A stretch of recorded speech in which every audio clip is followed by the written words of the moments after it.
En ple debat per la reorganització de les administracions i quan es posa en dubte la necessitat dels Consells Comarcals, el Fòrum Comarcal de Catalunya, que s'ha reunit avui a Girona, ha defensat que els Consells Comarcals són necessaris pel país, sobretot en aquells municipis més petits, allunyats d'àrees metropolitanes com la de Barcelona, i poder així pal·liar el desequilibri territorial. La figura que té el Consell Comarcal ens dona a tots els que estem dintre aquesta adscripció territorial els mateixos drets i deures i fa que tots els ciutadans i ciutadanes d'aquest país puguin tenir els mateixos o semblants serveis visquin on visquin. Perquè no podem oblidar, com ha dit el president, estem en un país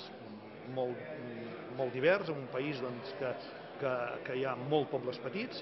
que tenen la seva pròpia identitat i que volen conservar-la i que no volen desaparèixer, però que també volen serveis.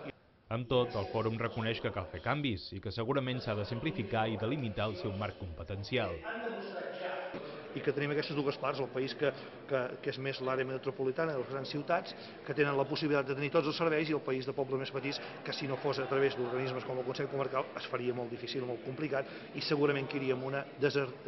una pèrdua d'habitants de molts pobles d'aquests petits, si no fos aquestes. L'Assemblea, que ha comptat amb la presència de 28 presidents de Consells Comarcals catalans, ha reelegit a Jordi Xargay, president de l'ens supramunicipal del Pla de l'Estany, i alcalde de Palol de Revardit com a president de l'òrgan.